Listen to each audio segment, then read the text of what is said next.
Hello, this time I am using AI cloning or part of the English narration in this video as an experiment. Thank you for your understanding. Hi, hello everyone. How are you doing? This is Kay from the Tweet by a Japanese Elder Guy YouTube channel. In this YouTube video, I'd like to talk about an experience I had 4 years ago in July 2020 when I was 76 years old. I went through an illness called subdural hematoma. At that time, it was a completely unexpected experience, like a bolt from the blue. However, looking back now, it left me with an incredibly important message. At that time, I didn't have any knowledge or skills for YouTube broadcasting, but recently I've learned how to do it. So, I'd like to share my experience with subdural hematoma with you all, including my recovery process from surgery up until now 4 years later. This illness is particularly common among elderly gentlemen. I hope this video will be helpful for older viewers, as well as for those in their 50s and 60s who have elderly parents. On July 23rd, 2020, at 8 a.m., I was rushed to the medical center by ambulance. After CT and MRI scan, I was diagnosed with a subdural hematoma and immediately admitted to the hospital. It was completely out of the blue. A chronic subdural hematoma is a condition where, after hitting the head, blood gradually accumulates under the dura mater, forming a hematoma. This blood clot can compress the brain, leading to physical abnormalities such as paralysis, typically occurring 30 to 40 days after the initial injury. Before hospitalization, I started feeling extremely fatigued about a week earlier.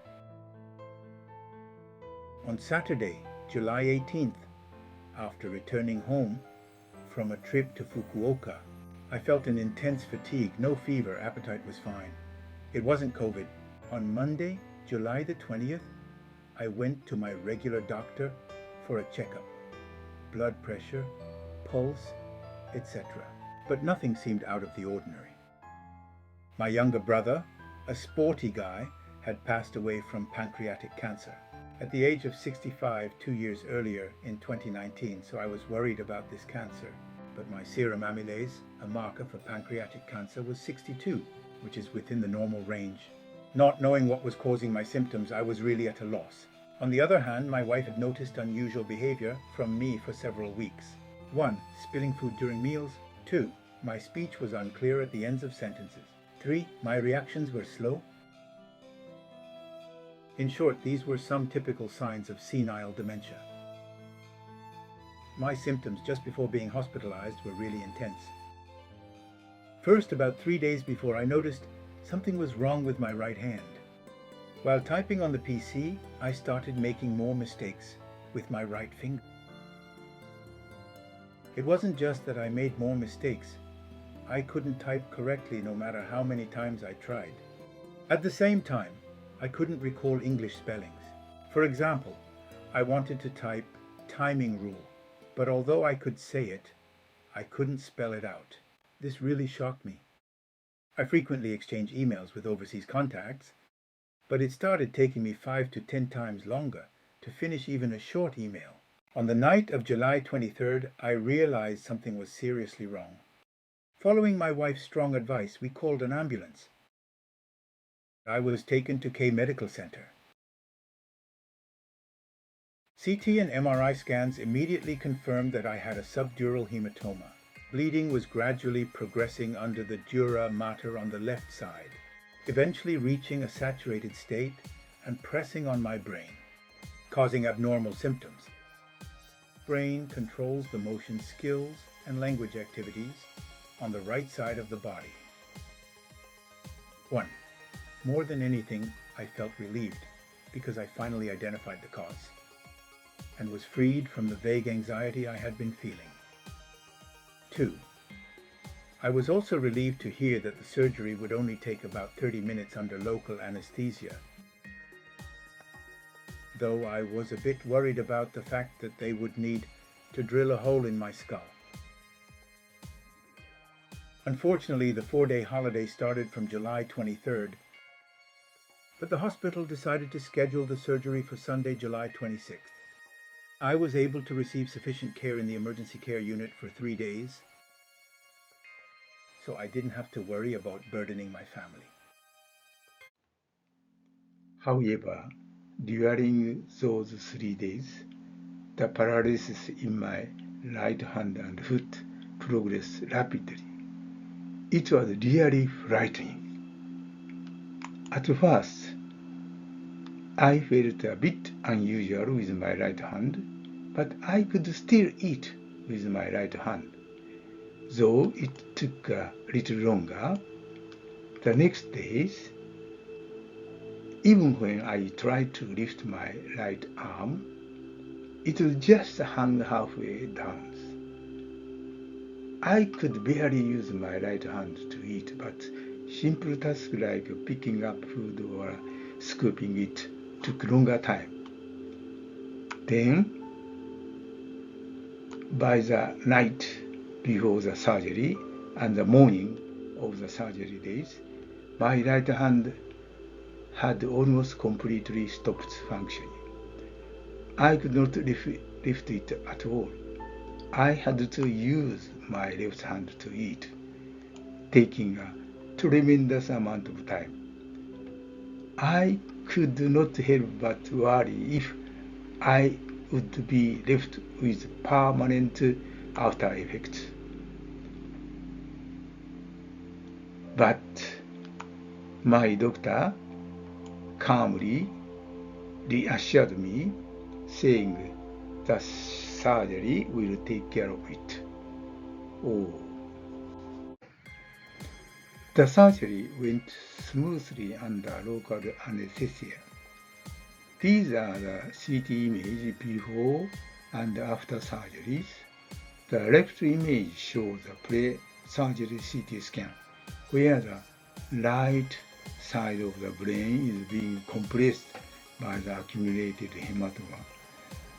On the other hand, the right image shows a post-surgery CT scan, where you can see an empty spaces here on the right hand side, indicating that the hematoma has been removed. It truly felt like a miraculous moment. After the surgery, the doctor asked me to raise my right hand. Nervously, I tried to do that, and to my amazement, surprise, the right hand, which could not move at all on the previous night, lifted easily. The doctor then asked me to open and close my right hand, and I could do it just as quickly as with my left hand. I was really surprised and very happy, almost jumping with happiness. The doctor looks like a god to me at that moment. I felt profound gratitude towards the doctors and medical staff.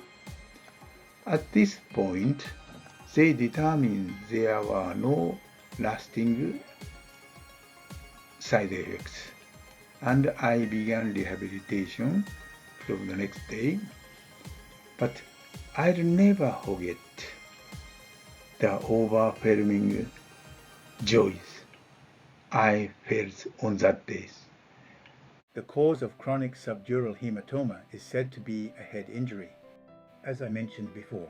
Right after the injury, there might not be any significant symptoms, and you can continue with your normal life.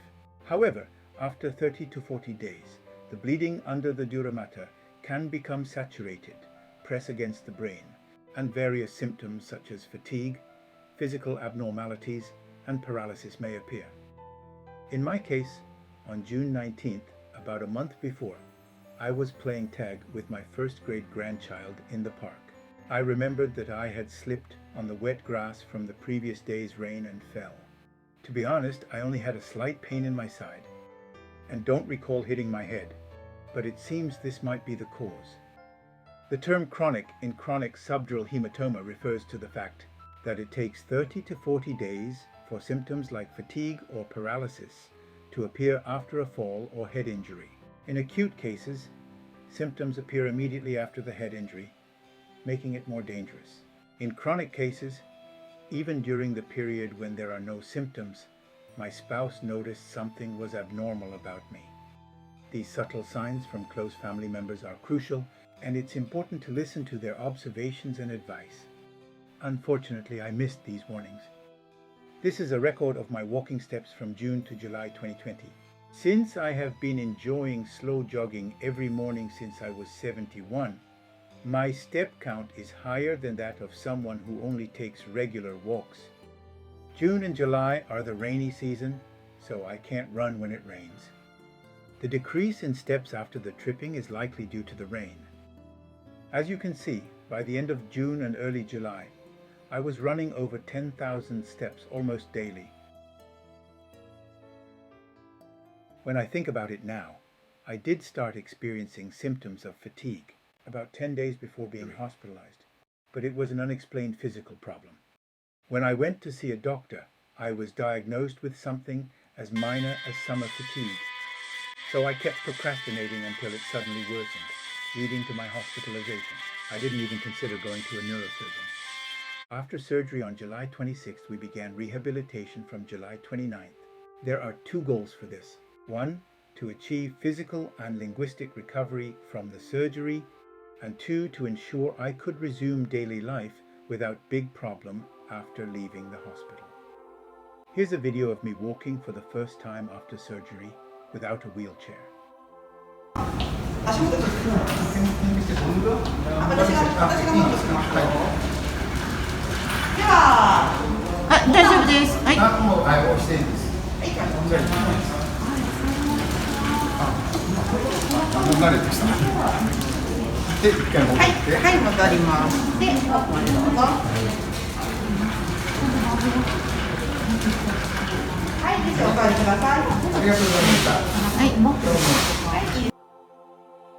Naturally, I was worried about whether my movements would be awkward, but I was relieved to find that I could walk normally. I was really happy just for this fact. Fortunately, on the first day of rehabilitation, I didn't experience any noticeable paralysis or speech problems. According to information from a nurse I know, there are some patients with chronic subdural hematomas who, to overcome their residual effects, continue rehabilitation at a rehabilitation clinic or facility for 1 to 2 months, or even longer after leaving this hospital. This graph showing my step count during my hospital stay. I walked diligently around the ward. Thanks to this, after coming back to home, I could start my daily life smoothly. Recovering after leaving the hospital is very important. Since it was during the hot season, my routine included such light household activities as cleaning, mopping the floors by hand, and watering the garden. In addition to these, I continued my daily radio exercises and morning walks. As you can see from this graph, my steps gradually increased to nearly 10,000 by August. My jogging, which I had been doing consistently since 2015, was stopped during this period. These two images are follow-up CT scans taken on the 35th day after surgery, September 1st, and on the 80th day, October 6th. You can clearly see that the right side has become more distinct. By the 80th day, it was determined that there was no risk of recurrence. At the beginning of this video, I describe this disease, subdural hematoma, as an unexpected accident. As this graph shows, the number of patients concentrated 60, 70, and 80s. So popular among the elderly. Female patient is only 1/6 that of men. I'll repeat this again. The cause is often an elderly person with weakened muscles falling down and hitting his head, triggers by hitting his head. Therefore, Regular exercise is crucial for prevention. But what kind of exercise? Is it enough just to do aerobic activities such as walking and running or swimming? Experts in elderly care emphasize that muscle training is very effective, essential in preventing falls and this kind of disease. This graph shows my monthly jogging distance in 2019 and 2020s. In 2019, I ran 1,267 kilometers with a monthly average 100 kilometers. Like, even in 2020s, when I developed a subdural hematoma, my overall results almost the same, not big differences. In 2020, for July, August, September, when I suffered from this disease, I recorded not the jogging distance, but the walking distance. After leaving the hospital from October to December in 2020s, I restarted the jogging and returned to the pace of roughly 100 kilometers per month. From 2021 to up until now, my running distance has remained almost the same, around 100 kilometers per month. As I mentioned earlier, jogging is an effective form of aerobic exercise.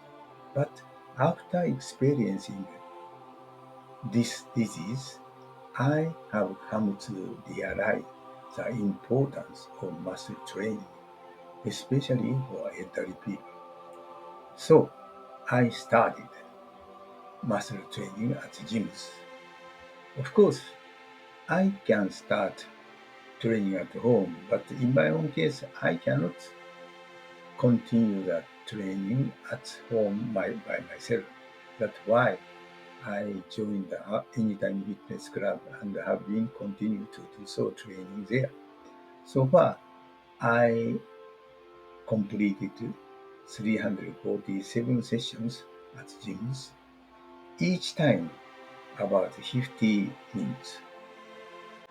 It is effective in many ways. Recently, I have been started at home also, or push up and squat. So for those for you who haven't started muscle training yet, why not begin at home with easy and light training using your body weight like push up and squat? You can start just with a small number of repetitions. This table shows my 10-kilometer marathon record over the past 6 years at Chofu Castle Town Marathons. I contracted subdural hematoma 2020 July, and I started muscle training 2021 August. So please pay attention to here. 2022 record. I finished the goal in 55 minutes and 12 seconds, nearly 2 minutes earlier than previous years. I was amazed at the effect of muscle training, shortening my personal record by 2 minutes at the age of 77 years old. Even after turning 78, 79 years old, I could complete 10 kilometers within 60 minutes thanks to muscle training. However, my example is just a small achievement. There is one person which achieved much more impressive result. I will show you around.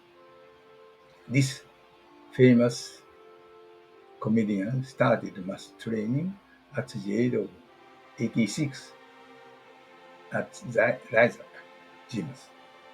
These photos are at the age of 88 years old. Next video, he is now at the age of 92. Let's enjoy his demonstrations how to strengthen his muscles. 横に向く、はい。角度が大事なんですね。肩幅に足広げてね、お尻後ろ前やったら腰やっちゃうから後ろへ背中反らしてね、このまま下ろしていくわけです。このままここまで下ろす。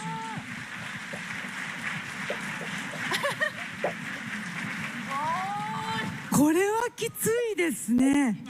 今は何してるかやったら鉄棒あるでしょ。鉄棒20キロの鉄棒、これを担いで、10キロ40キロの担いでこのまま下ろす。これをずっと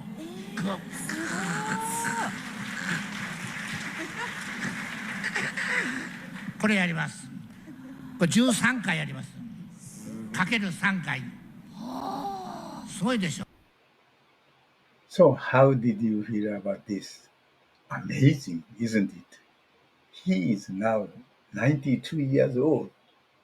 This shows us how effective the muscle training even for elderly people. How was this time my YouTube videos? Did you enjoy everyone?